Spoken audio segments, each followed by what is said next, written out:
हरे Krishna everyone, स्वागत है आप सभी का स्काईवे लर्निंग हब पे।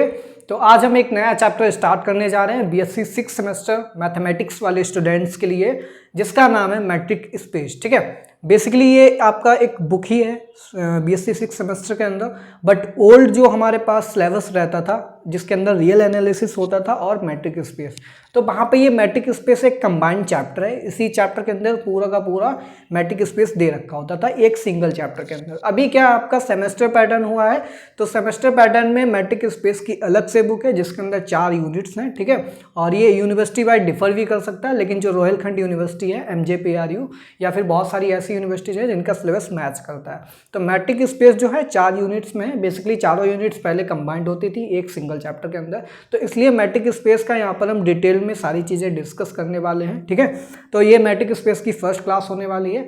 और आज की क्लास स्टार्ट करने से पहले मैं आप सभी लोगों से रिक्वेस्ट करना चाहूँगा, अगर आप लोग हमारे चैनल पर नए हैं तो प्लीज़ एक बार चैनल को सब्सक्राइब कर लीजिए और बेल आइकन भी प्रेस कर दीजिए। ठीक है, तो इससे पहले मैंने बहुत सारी वीडियोज़ BSc 6 सेमेस्टर वाले स्टूडेंट्स के लिए यहाँ पर ली हैं। ठीक है, जिसके अंदर मैंने एक चैप्टर न्यूमेरिकल एनालिसिस के का भी कंडक्ट कराया है, कंप्लीट कराया है, और साथ ही साथ टॉप 20 MCQ सीरीज भी चल रही है जिसके अंदर आपको MCQ टाइप क्वेश्चन भी प्रैक्टिस करने को मिल जाते हैं। ठीक है, अगर आप लोगों ने नहीं देखे तो नीचे डिस्क्रिप्शन बॉक्स में जाइएगा, प्लेलिस्ट की लिंक मिल जाएगी, वहाँ से जाकर के आप हमारे सारे वीडियोज को 1 बाय 1 देख सकते हैं। ठीक है, अगर आपको डिटेल्ड में BSc 6 सेमेस्टर का कोर्स पढ़ना है तो पाठक क्लासेस ऐप पे मैंने पढ़ाया है, वहाँ पर जाकर के आप हमारा कोर्स भी देख सकते हैं। ठीक है, जिसका लिंक मैंने डिस्क्रिप्शन बॉक्स में नीचे दे दिया है। ठीक है, तो चलिए आज स्टार्ट करेंगे मैट्रिक स्पेस।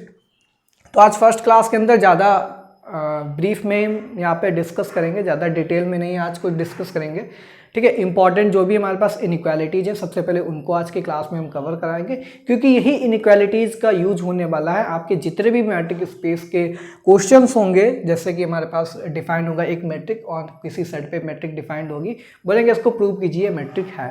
ठीक है, तो प्रूव करने के लिए यहाँ पर इनइक्वालिटीज़ का यूज़ होने वाला है। तो सबसे पहले आज की क्लास के अंदर हम इनइक्वालिटीज़ देखेंगे। ठीक है, फिर इसके बाद जो हमारी नेक्स्ट क्लास होगी, नेक्स्ट क्लास के अंदर हम यहाँ पर मैट्रिक स्पेस की डेफिनेशन क्या होती है और साथ ही साथ उससे रिलेटेड क्वेश्चंस बहुत सारे यहाँ पर प्रैक्टिस करने वाले हैं। ऐसा नहीं कि 1-2 क्वेश्चन करा दिए बस खत्म।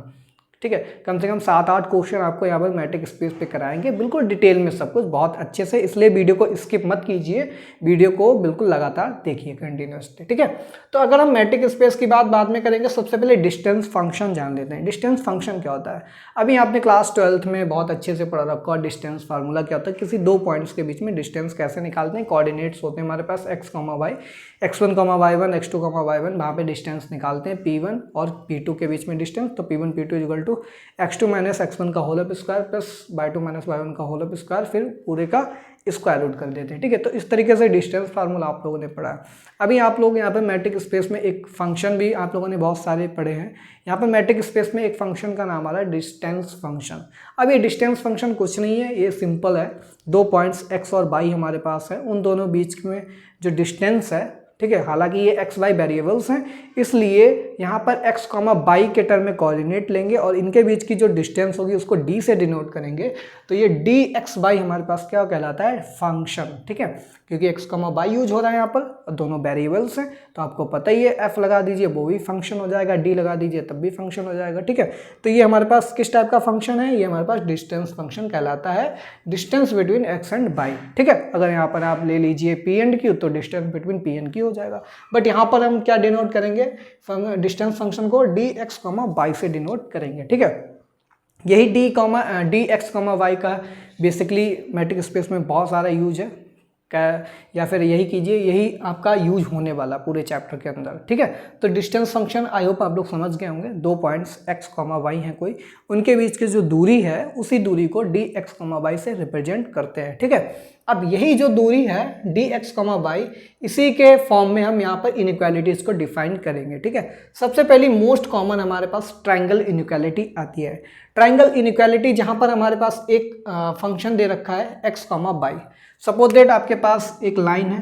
ठीक है, मैंने बोल दिया ये x है पॉइंट, ये हमारे पास y पॉइंट है। ठीक है, तो हम इस x, y पॉइंट को क्या 3 पॉइंट्स में नहीं डिवाइड कर सकते? 3 पॉइंट का मतलब है सिंपली इसको 2 पार्ट में डिवाइड करना। ठीक है, 2 पार्ट में डिवाइड करने का मतलब है कि एक तीसरा पॉइंट हम यहाँ पर z ले लें, तो इस एक्स वाई जो एक्स वाई डिस्टेंस निकल के आएगी, क्या ये x y equal to x z plus z y नहीं होगा?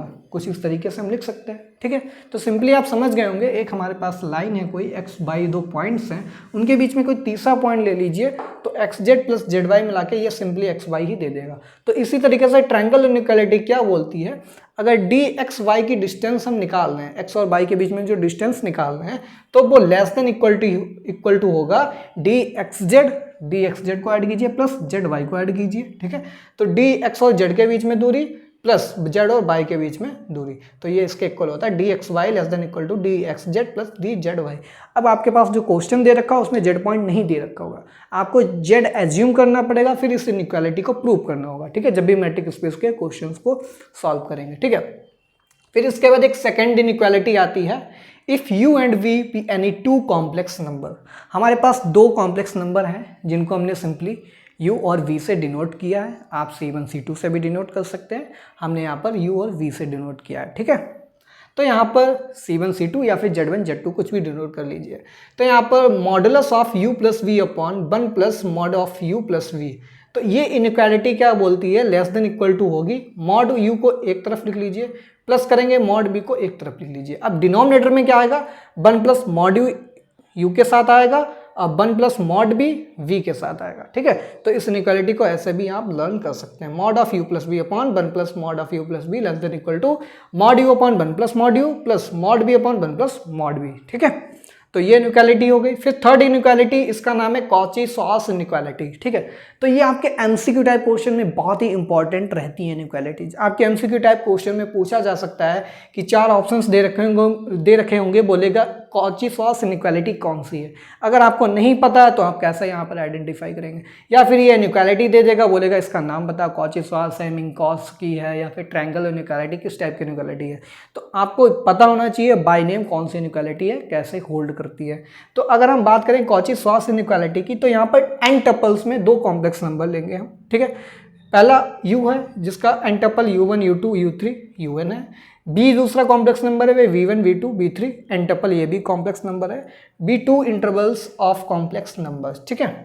फिर इनइक्वालिटी क्या बोलती है, अगर मॉड u इंटू वी लें, मॉड u इंटू वी लें तो ये लेस देन इक्वल टू होगा, ठीक है। किसके लेस देन इक्वल टू होगा, सबसे पहले मॉड यू आई को एक तरफ लिख लीजिए, इसका होल स्क्वायर कर दो और स्क्वायर रूट ले लो, ठीक है। तो एक तरीके से देखने को मिल रहा है कि स्क्वायर रूट कैंसिल कर सिंपली मॉड यू आई बन जाएगा डॉट, बट ऐसा होता नहीं, आपको बस समझाने के लिए बता रहा हूँ। मॉड यू आई का होल ऑफ स्क्वायर, फिर पूरे का होल ऑफ स्क्वायर कर देंगे, हाफ कर देंगे, स्क्वायर रूट ले लेंगे, इंटू लगा है तो यहाँ पे इंटू आ जाएगा, फिर से समेशन बी आई पे लगा देंगे, वी आई का होल स्क्वायर कर दीजिए, फिर टोटल समेशन का क्या कर दीजिए, स्क्वायर रूट ले लीजिए, ठीक है। तो इस इनइक्वालिटी को बोलते हैं कॉची-श्वार्ट्ज इनइक्वालिटी। एंड हमारे पास अगर पूरे के ऊपर समेशन के ऊपर मॉड लगाया तो ये समेशन वाला मॉड जो है ये समेशन के अंदर चला जाएगा, तो mod U I plus B I, but ये क्या हो जाएगा, लेस देन इक्वल टू में कन्वर्ट हो जाएगा, ठीक है। तो ये होती है कॉची-श्वार्ट्ज इनइक्वालिटी। फिर एक लास्ट इनइक्वालिटी आती है जिसका नाम है मिंकॉस्कीज इनइक्वालिटी, ठीक है। अब ये मिंकॉस्कीज इनइक्वालिटी क्या है, हमारे पास वही सेम, एक u और v दो कॉम्प्लेक्स नंबर्स हैं, एन टपल्स में इंटरवल्स हैं, ठीक है। तो यू आई प्लस वी आई, यहाँ पर क्या था, यू आई इंटू वी आई था, यहाँ पर है यू आई प्लस वी आई, वो भी मॉड के अंदर। अब पावर p है और बाहर इसकी पावर, होल की पावर कितनी चल रही है, 1/p चल रही है, ठीक है। यहाँ p तो यहाँ पर 1/p पावर होगी, ये याद रखना है। ये भी लेस देन इक्वल टू होगा, पहले मॉड यू आई के साथ ले लेंगे, इसकी पावर p कर देंगे, फिर 1/p कर देंगे, जैसे ये लिखा है यहाँ पर यू आई का होल स्क्वायर फिर होल का 1/2, तो जैसे यू आई की पावर p और फिर होल की पावर 1/p हो गया, फिर समेशन के अंदर वी आई की पावर p, फिर वी आई की 1/p हो जाएगी। यहाँ पर इंटू चल रहा था तो इंटू आया, यहाँ पर प्लस चल रहा था तो यहाँ पर प्लस आया। तो इस इनइक्वालिटी को बोलते हैं मिंकॉस्कीज इनइक्वालिटी, ठीक है, जहाँ पर p की वैल्यू हमेशा क्या होनी चाहिए, b must be greater than equal to 1, ठीक है। तो ये चार बेसिक हमारे पास मोस्ट इंपॉर्टेंट इनइक्वालिटीज होती हैं, इन इनइक्वालिटीज का यूज होने वाला है, ठीक है। अब बेसिकली हमारे पास जो ये मैट्रिक स्पेस होता है, ये क्या होता है, किसी x सेट पे डिफाइंड होता है। जैसे हमारे पास ग्रुप थ्योरी में आपने ग्रुप्स पढ़े हो तो वहाँ पे एक बाइनरी ऑपरेशन होता है। रिंग थ्योरी में आपने रिंग पढ़ी होगी, वहाँ पे भी बाइनरी ऑपरेशन 2 होते हैं वहाँ पर। तो बेसिकली अगर ग्रुप की बात करें, जो स्टार बाइनरी ऑपरेशन होता है वो कुछ प्रॉपर्टीज को अगर सेटिस्फाई कर रहा है, डिफाइंड ओवर द सेट जी, किसी सेट जी पे डिफाइंड होता है बाइनरी ऑपरेशन, तो अगर वो बेसिक 5 प्रॉपर्टी फॉलो करता है तो उसको क्या बोलते हैं, एवेलियन ग्रुप बोलते हैं। 4 फॉलो करता है तो ग्रुप बोलते हैं। ऐसे ही यहाँ पे क्या होगा, एक हमारे पास सेट x होगा, वो भी रियल नंबर का सेट होगा, ठीक है। तो ये x क्रॉस x से, ठीक है, क्या हो जाएगा, ये हमारे पास x क्रॉस x से ये मैपिंग होगी, किस पे होगी, ये रियल नंबर पे होगी। किस पे होगी, ये रियल नंबर पे मैपिंग होगी, ठीक है। तो मैपिंग आपको समझना है, x क्रॉस x से आर पे मैपिंग होगी। जहाँ पर हमारे पास, वहाँ पर ग्रुप थ्योरी में जो ग्रुप होता था वहाँ पर बाइनरी ऑपरेशन के रिस्पेक्ट में हम लेते थे। यहाँ पर क्या होगा, ये जो सेट x डिफाइंड किया ये किसके रिस्पेक्ट में होगा, डिस्टेंस फंक्शन d के रिस्पेक्ट में होगा। तो ये जो हमारे पास dx, y है, ये बेसिक 4 प्रॉपर्टी अगर फॉलो करेगा तो यही हमारे पास बोलते हैं इसको x, d, इसी को बोलते हैं मैट्रिक स्पेस। ये जो ऑर्डर्ड पेयर XD है, वहाँ पर ऑर्डर्ड पेयर क्या होता था, G, स्टार, तो यहाँ पर ये जो ऑर्डर्ड पेयर XD है इसको बोलेंगे मैट्रिक स्पेस। और ये हमारे पास D क्या होता है, D is metric on X set, तो ये हो जाएगा मैट्रिक स्पेस। तो मैट्रिक और मैट्रिक स्पेस में अंतर है, ठीक है, ये आपको याद रखना है। तो ये जो ऑर्डर्ड पेयर है XD का, इसी को हम मैट्रिक स्पेस बोलते हैं। X हमारे पास सेट है और D हमारे पास डिस्टेंस फंक्शन होता है। बेसिक यहाँ पर 4 प्रॉपर्टीज होती हैं।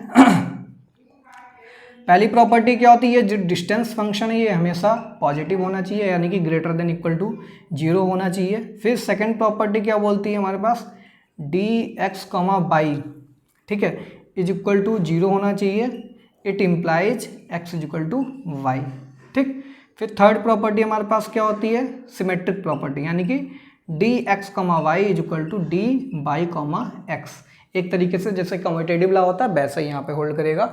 इस प्रॉपर्टी को बोलते हैं सिमेट्रिसिटी,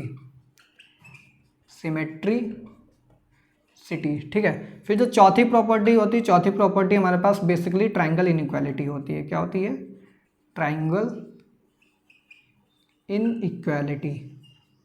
तो ये 4 अगर प्रॉपर्टीज हमारे पास होल्ड कर रहा है, कोई भी हमारे पास distance function d defined over the set x, तो यही x, d ordered pair metric space कहलाएगा, अगर ये 4 प्रॉपर्टी फॉलो कर रहा है, ठीक है। तो ये हम नेक्स्ट क्लास में बिल्कुल डिटेल में देखेंगे, इसकी लैंग्वेज के साथ डेफिनेशन कैसे लिखेंगे और साथ ही साथ क्वेश्चंस भी इसके सॉल्व करेंगे। तो आई होप आपको आज का क्लास में जो भी इनइक्वालिटीज़ मैंने डिस्कस की हैं समझ में आई होंगी, ठीक है। कोई भी डाउट है, कोई भी कन्फ्यूजन है या कोई भी मैंने यहाँ पर मिस्टेक की है तो आप नीचे कमेंट बॉक्स में बता सकते हैं, ठीक है, मैं उसको हाईलाइट कर दूंगा।